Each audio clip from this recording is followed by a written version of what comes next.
तो hey guys, welcome to beyond the boundary podcast. And आज हम बात करने वाले हैं ऐसी टीम की जो इतना अच्छा प्रदर्शन जिसका आईपीएल में नहीं रहा है, बट कुछ सीजन्स में वो प्लेऑफ में पहुंची थी। एंड हम लोग बात कर रहे हैं दिल्ली कैपिटल्स की। जब श्रेयस अय्यर की कप्तानी चल रही थी पिछले 2-3 साल पहले, तब ये टीम अच्छा खेल रही थी, प्लेऑफ्स में आ रही थी, एक बहुत ही बैलेंस टीम बन रही थी। फाइनल में हारे थे जाके मुंबई से।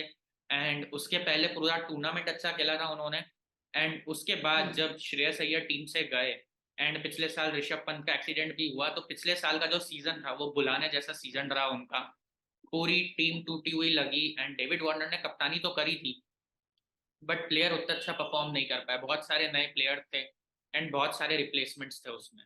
सो इस साल जब ऋषभ पंत वापसी करेंगे इस टीम में, तो ये टीम एक वॉच आउट टीम हो सकती है कि जो टॉप 4 में आ जाए।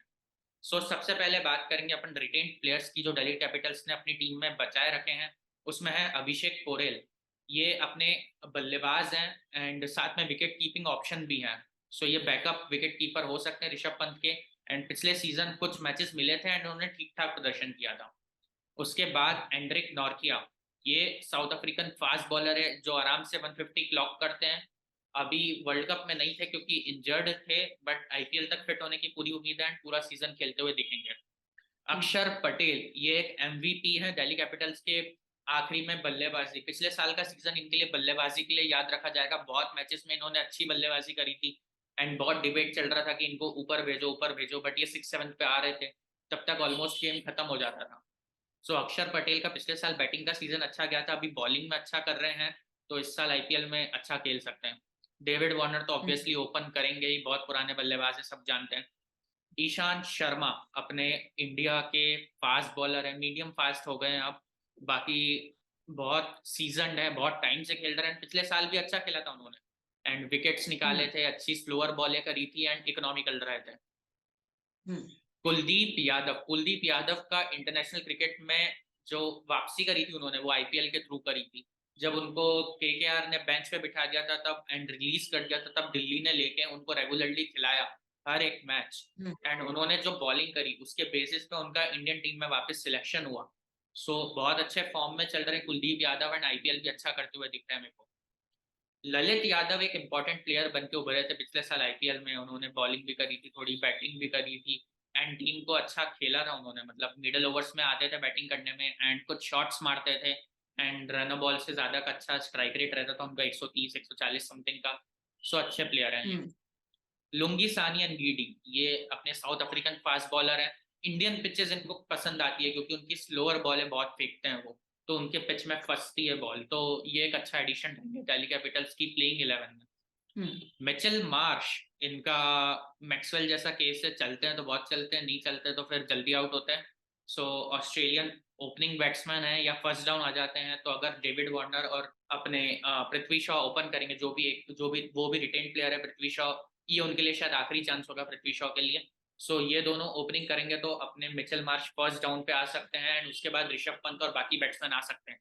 तो ये एक अच्छा कॉम्बिनेशन रहेगा टीम के लिए। मुकेश कुमार फास्ट बॉलर बन के अच्छे उभरे हैं पिछले साल। दिल्ली की परफॉर्मेंस से उनको टीम में मौका मिला, इंडियन टीम में, एंड अच्छे इकोनॉमिकल रहे। उनकी यॉर्कर बहुत अच्छी आती है एंड बल्लेबाज खेल नहीं पाते, इकोनॉमिकल बॉलर हैं, विकेट भी लेते हैं। अच्छे एडिशन है दिल्ली में। प्रवीण दुबे को इतने मैचेस मेरे को नहीं लग रहा मिले हैं अभी तक, बट हो सकता है इस साल मिले। ऋषभ पंत ऑब्वियसली वापसी कर रहे हैं तो वो कैप्टनशिप करेंगे। खलील अहमद, ये एक ऐसा नाम है जो मतलब 50-50 आपका वो बैट टाइप हो रहा है कि आप कभी चल जाएंगे तो 3-4 विकेट झटक लेंगे एंड कभी नहीं चलेंगे तो 40-50 रन देंगे आपको 4 ओवर के कोटा में। वो आपकी दो धारी तलवार के रूप में है, तो इसलिए चाहिए कि उनका बैकअप लें आप। विक्की ओसवाल, ये एक शायद अंडर 19 इंडियन प्लेयर है एंड अंडर 19 में तो बहुत अच्छा करा था, बट अभी उनका आईपीएल में देखना बाकी है। यश धुल तो अपने अंडर 19 के कप्तान रहे हैं इंडिया के, उन्होंने वर्ल्ड कप जीताया था।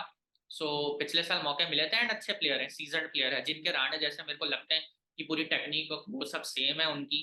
एंड जैसे अजिंक्य राणे ने खुद का गेम चेंज करा पिछले साल आईपीएल में, इतने रन बनाए, तो मेरे को लग रहा है कि यश धुल भी अपनी पावर हिटिंग पे वर्क करेंगे एंड काम करेंगे उस पर और टीम को अच्छे रन देंगे। अब रिलीज प्लेयर्स की बात करते हैं। ओके, तो रिलीज प्लेयर्स में सबसे पहला नाम अमन खान का है। इनको लास्ट थोड़े से मैचेस मिले थे खेलने को, मिडिल ऑर्डर में इनका रोल रहता था थोड़ा सा फिनिशिंग का। वो भी थोड़ी-सी की उन्होंने। चेतन सकारिया, ये एक नाम मतलब ये बहुत अच्छे बॉलर हैं, लेफ्ट आर्म सीमर हैं और इनको शायद टारगेट करें कुछ टीम्स ऑक्शन में। इसके बाद कमलेश नागरकोटी, ये भी एक बॉलर है, अंडर 19 से आए थे ये और इनका परफॉर्मेंस जो है केकेआर के साथ जब ये खेलते थे वो याद आता है। दिल्ली ने इनको ज़्यादा यूटिलाइज़ किया नहीं, तो इनके पीछे भी टीमें भागने वाली है। मनीष पांडे को दिल्ली की टीम ने काफ़ी चांस दिया एज़ एन इम्पैक्ट प्लेयर और वो रोल देने का ट्राई किया, लेकिन मनीष पांडे ने कुछ किया नहीं, तो देखा जाएगा अब इनको लिया जाता है या नहीं इस साल के ऑक्शन में। फिर मुस्तफिज़ुर रहमान, इनका तो मतलब क्या सीन है, एक टाइम इनको वर्ल्ड के one of the most lethal bowlers में माना जाता था, जो यॉर्कर इन्होंने एक रसेल को मारी थी, वो याद है आज तक मुझे। और बहुत अच्छे बॉलर थे, लेकिन अब उनका वो फ़ॉर्म वैसा रहा नहीं और उनको बांग्लादेश की टीम से भी बहुत बार ड्रॉप कर दिया जाता है। तो और इनका जो बेस प्राइस भी ऑप्शन में 2 करोड़, उस हिसाब से लगता नहीं कि कोई शायद इनको लेगा। तो देखा जाता है। फ़िल सॉल्ट को एज़ अ मतलब बैकअप रखा गया था क्योंकि ऋषभ पंत ने खेला नहीं था, तो इनको कुछ मैचेस खिलाए भी गए थे और एक पारी इन्होंने बहुत अच्छी खेली थी आरसीबी के अगेंस्ट। तो शायद कुछ टीम है जिनको फॉरेन कीपर्स की ज़रूरत है, वो इनके पीछे भागे। फिर प्रियम गर्ग एक नाम है जिनको जब भी आईपीएल में खिलाया है, उनका आपको ज़्यादा कंट्रीब्यूशन दिखेगा नहीं। चाहे उन्होंने दिल्ली से खेला हो पिछले साल या फिर हैदराबाद से ही खेला हो तो इनका कुछ कंट्रीब्यूशन रहा नहीं है ज़्यादा, इनको इम्प्रूव करना पड़ेगा। राइली रूसो भी एक नाम है, इन्होंने काफ़ी अच्छी हिटिंग की थी और अगर आपको इंडिया साउथ अफ्रीका की सीरीज़ याद है, इन्होंने सेंचुरी भी मारी थी, इंदौर के ग्राउंड में, तो हो सकता है शायद इनको कोई एक आध टीम ले ले ऑक्शन में। फिर रिपल पटेल को ललित यादव के मतलब जब ललित यादव नहीं खेलते तो रिपल पटेल को ले आते थे। इनका भी ठीक-ठाक परफॉर्मेंस था।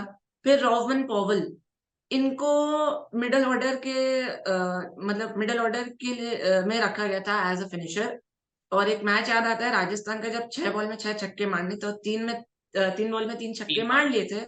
लेकिन उसके बाद ज़्यादा कर नहीं पाए और इनकी बॉलिंग भी ज़्यादा यूटिलाइज़ की नहीं दिल्ली ने। तो हो सकता है शायद इनको भी कोई दूसरी टीम उठा ले।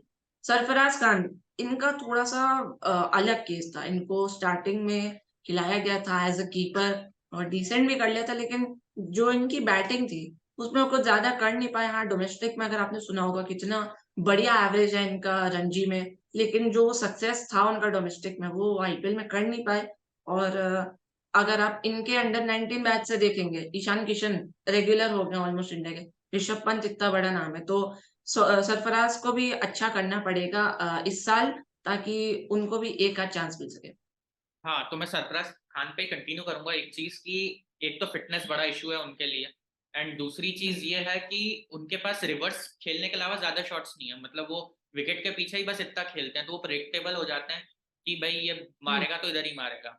सो उनको अपना गेम इम्प्रूव करना है, उनको पीछे को छोड़ के थोड़े आगे भी टारगेट करना है, आगे के वी में खेलना भी उनके लिए बहुत ज़रूरी है। वो सिर्फ़ पीछे-पीछे के शॉट्स के लिए ही मशहूर हुए थे, आरसीबी में ही थे सबसे पहले। उस तब वहाँ से हुँ, लाइमलाइट में आए थे, तब वो ऐसे रिवर्स लैप खेल के एबी डिविलियर्स जैसे, तब वो लाइमलाइट में आए थे। बट उसके बाद यही पता चला कि उनके पास बस यही एंगल है खेलने का। वो सामने या हुँ, वो नहीं खेल रहे और रही बात जो उनके रिकॉर्ड्स की है रणजी वगैरह में, तो वो टेस्ट वाले ज़्यादा खिलाड़ी लगते हैं मेरे को लगता है। वो टी20 के इतने अच्छे प्लेयर नहीं है।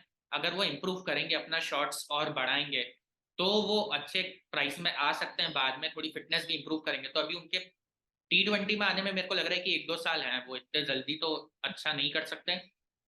बट रिलीज़ प्लेयर्स में और बात करूँगा मैं तो चेतन सकारिया ऑब्वियसली मेरे को नहीं लग रहा था कि दिल्ली हुँ, उनको छोड़ेगा क्योंकि इतने बढ़िया बॉलर हैं वो एंड हुँ, स्लोअर बॉल भी अच्छी डालते हैं, कटर भी अच्छी डालते हैं, तो मेरे को नहीं लग रहा था कि दिल्ली छोड़ेगा बट यहाँ पे मेरे को गलती करी है ऐसा लग रहा है।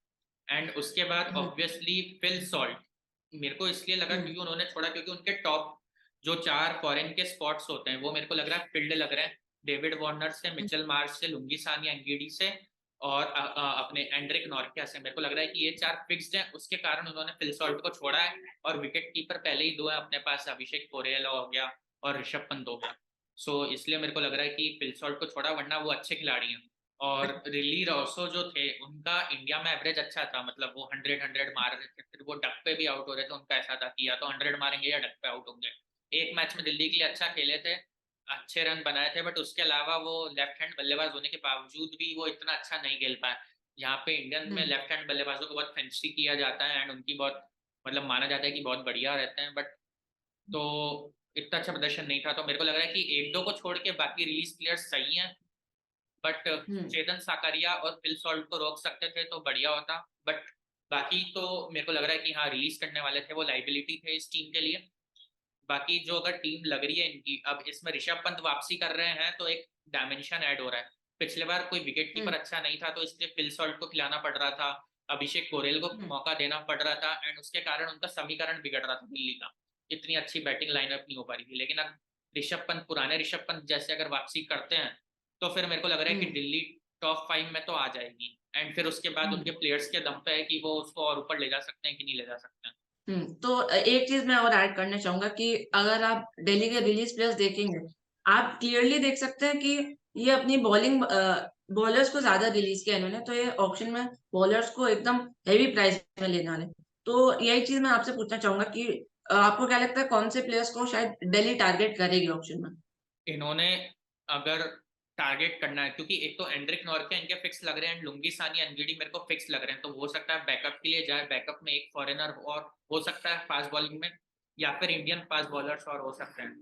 बट ऑलराउंडर भी एक चाहिए जो फास्ट बॉलिंग ऑलराउंड करके दे दे तुमको। रॉगमैन पावल जैसा कुछ रिप्लेसमेंट हो जाए तो बहुत बढ़िया रहेगा, या हो सकता है उनको ही कम प्राइस में वापस खरीद लें। सो वो एक चीज हुँ, हो सकती है। बाकी हाँ, बैटिंग इनकी थोड़ी सही लग रही है मेरे को ऋषभ पंत के आने हुँ, से। तो जो भी काम होना है वो हुँ, लोअर हाफ में होना है, कि बॉलिंग हो जाए या ऑलराउंडर्स हो जाए। सो ऑलराउंडर्स में भी इनके पास ललित यादव, अक्षर पटेल हैं जो स्पिन बॉलिंग ऑलराउंडर है, तो फास्ट बॉलिंग ऑलराउंडर मिले तो अच्छा है, वरना फिर पूरे fast bowler, pure fast bowler पे इनके लग सकते दाव। सो ये थी दिल्ली कैपिटल्स की बात, ये हमारा 7th एपिसोड था एंड बचे हुए 3 एपिसोड हैं केकेआर, आरसीबी और एमआई के। सो बने रहिए हमारे साथ एंड देखते रहिए बियॉन्ड द बाउंड्री पॉडकास्ट।